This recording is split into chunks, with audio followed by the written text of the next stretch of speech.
Sushant case में एक और लड़की को बाइज्जत बली कर दिया गया और रिया चक्रवर्ती को भी लेकर एक बड़ी खबर निकल के आ रही है कि रिया चक्रवर्ती को किसने बचाया। अब आ गया सामने।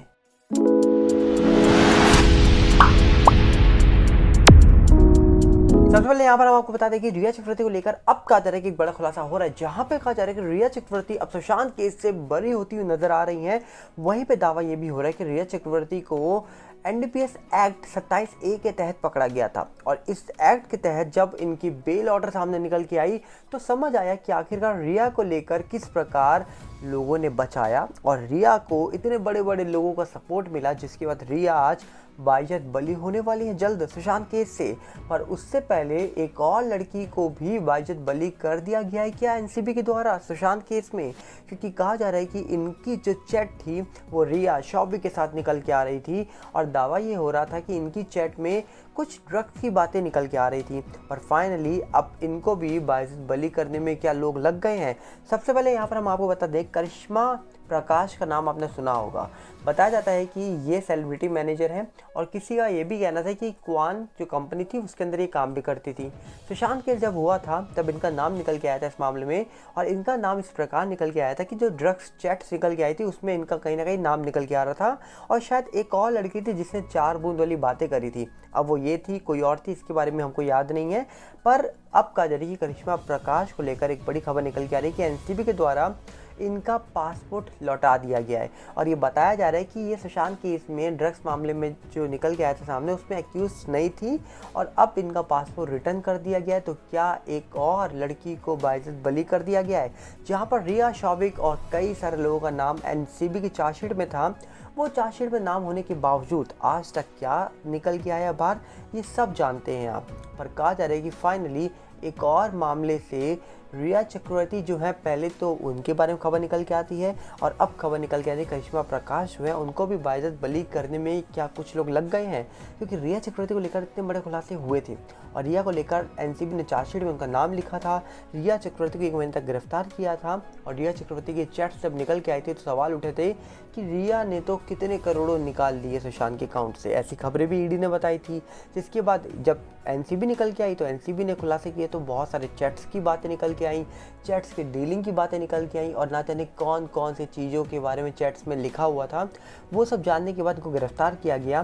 पर आखिरकार 3 साल बीतने के बाद अब फाइनली धीरे धीरे इस मामले से क्या सब लोग बरी होते जा रहे हैं, क्योंकि रिया चक्रवर्ती को लेकर जहाँ पे अब कोर्ट कह रही है कि रिया चक्रवर्ती का मामला जो हुआ था उस मामले को एग्जाम्पल के तौर पे ना रखा जाए, क्योंकि एनडीपीएस एक्ट 27A के तहत किसी को गिरफ्तार किया जाता है तो उसको 10 साल तक की सज़ा हो सकती है। पर रिया को जब से बेल मिली है तो जो भी इंसान इस एक्ट के तहत गिरफ्तार हो रहा है वो हमेशा रिया का एग्जाम्पल कोर्ट में रख रहा है। तो इसीलिए अब कोर्ट ने ये बोला है, सुप्रीम कोर्ट ने, कि रिया केस का एग्जाम्पल ना रखा जाए, क्योंकि वो मामले में जो कुछ हुआ वो तो अलग है।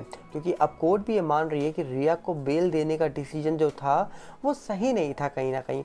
अब कहा जा रहा है कि लोग उसी मामले को एग्जाम्पल के तौर पे सामने रख रहे हैं और चाह रहे हैं उनको भी बेल मिल जाए। तो क्या रिया चक्रवर्ती को बेल मिली है या दिलवाई गई है या इनको बेगुनाह साबित किया जा रहा है या फिर सही में ये बेगुनाह है, इसके बारे में बहुत सारी बातें निकल के आ रही हैं। क्योंकि जिस प्रकार हम बात करें तो रिया चक्रवर्ती को लेकर शुरुआत में जो खबरें निकल के आई थी वो खबरें अपने आप में कई बड़े सवाल उठा रही थी कि आखिरकार जो रिया चक्रवर्ती हैं क्या आखिरकार इनको बेल मिलेगी कभी, क्या ये बेगुनाह साबित होंगी। इनके ऊपर जितने सवाल उठाए गए थे, हमेशा से आपको पता होगा कि अर्नब गोस्वामी हो और ना जाने कितने सारे बड़े बड़े नेता हो जिन्होंने सुशांत दिशा केस के बारे में बात करी, ये तक बोल दिया कि दोनों केस कनेक्टेड हैं। उसके बावजूद आप जानते हैं कि सुशांत केस में एनसीबी आती है, सीबीआई आती है, पर दिशा केस में कोई नहीं आती है। आखिरकार क्यों, जब इतने बड़े नेता, बहुत बड़े बड़े नेता, नीतीश राणे हो, नारायण राणे हो, कई सारे लोगों का दावा था कि ये दोनों मामले जुड़े हैं। अर्नब गोस्वामी जो खुद कहा जा रहा है कि रिपब्लिक के अंदर अपना शो लेके आते थे, उस शो के दौरान भी ये बोल चुके थे कि दोनों केस कनेक्टेड हैं। यहाँ तक कि उनके अलावा कई सारे लोग ये दावा कर चुके थे कि दोनों मामले कनेक्टेड हैं। उसके बावजूद कुछ भी ना निकल के आना दिशा केस में। और हाल ही में तो नीतीश राणे जो है उन्होंने दावा भी कर दिया कि वो उम्मीद कर रहे हैं कि जल्द एसआईटी का गठन होगा और जल्द दिशा मामले में जो सच है वो निकल के आएगा बाहर। यहाँ तक कि उन्होंने एक और दावा करा है कि दिशा मर्डर केस का सच बाहर आएगा। अब नीतीश राणे जो है वो है बीजेपी के, और हाल ही में डिप्टी सीएम देवेंद्र फडणवीस जी जो है वो भी बीजेपी के हैं, वो अर्नब गोस्वामी के शो में जब पहुंचे थे तब उन्होंने कभी ये नहीं बोला कि ये मर्डर केस है। तो आखिरकार एक ही पार्टी के दो लोगों के अलग अलग बयान क्यों निकल के आ रहे हैं? क्योंकि कहा जा रहा है कि एक शख्स ये बोलता है कि वो मर्डर केस है, दूसरा शख्स कहता है कि उसके बारे में अभी जांच हो रही है। एक शख्स कहता है कि एसआईटी का गठन हो गया है, धीरे धीरे जांच आगे बढ़ रही है, और एक शख्स कहता है कि एसआईटी का गठन होना चाहिए और जल्द केस का सच बाहर निकल के आना चाहिए। तो किस पे विश्वास करेंगे ये तो कोई नहीं जानता। पर वहीं पे अगर हम बात करें तो सुशांत केस के बारे में अभी भी कोई बड़ी अपडेट निकल के नहीं आ रही है। 3 साल हो चुके हैं इस मामले को, और 3 साल के ऊपर ही हो चुका है अब तो। अगर आज हम बात करें तो 21 जुलाई हो चुका है, मतलब 14 जून 2020 का मामला लेके चलें तो लगभग 37 मंथ 37 महीनों के ऊपर बीत चुका है वक्त, पर आज तक इस पूरे मामले में कोई बड़ी खबर निकल के नहीं आई। आखिरकार क्यों?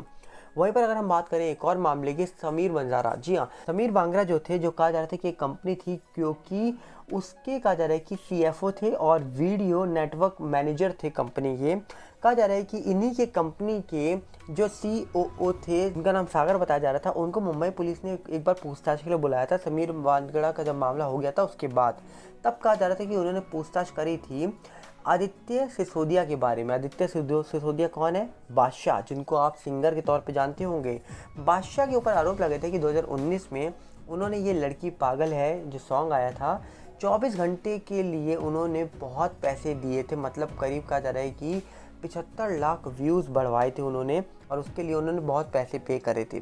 जिसके बाद कहा जा रहा है कि जब सागर को बुलाया गया पूछताछ के लिए मुंबई पुलिस के द्वारा, तो उन्होंने कहा कि मुझे इस पूरे मामले के बारे में कुछ नहीं पता, और उन्होंने सारा आरोप समीर बांगरा के ऊपर डाल दिया और बोल दिया समीर बांगरा जो सीएफओ है कंपनी के, उनको ही पता होगा, आप उनसे पूछिए।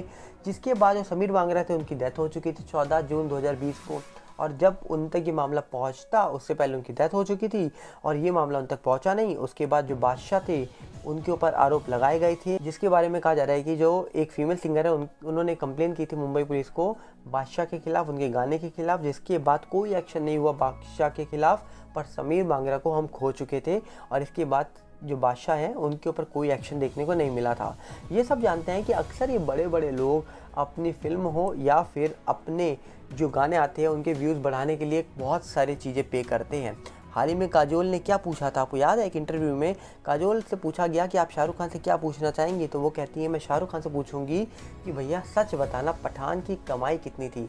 मतलब खुद इंडस्ट्री वाले जानते हैं कि पठान ने कितना पैसा कमाया है, क्योंकि जो लोग दावा कर रहे थे कि पठान ने इतना कमाया उतना कमाया, क्या सही में पठान ने उतना ही कमाया है? आपको लगता है? ये सवाल आज भी बना हुआ है। पर वहीं पर अगर हम यहाँ पर सवालों के बीच में बात करें तो जिस प्रकार सुशांत मामले के बाद समीर बांगरा का मामला हुआ था, उस मामले में भी सवाल बहुत सारे उठे थे।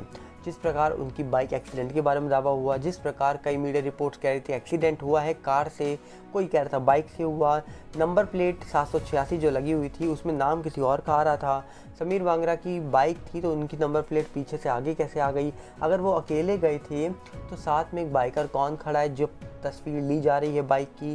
तो इस प्रकार कई सारे सवाल उठे थे, पर सवाल के बीच में आज भी बड़ा सवाल है कि सुशांत मामले का क्या होगा।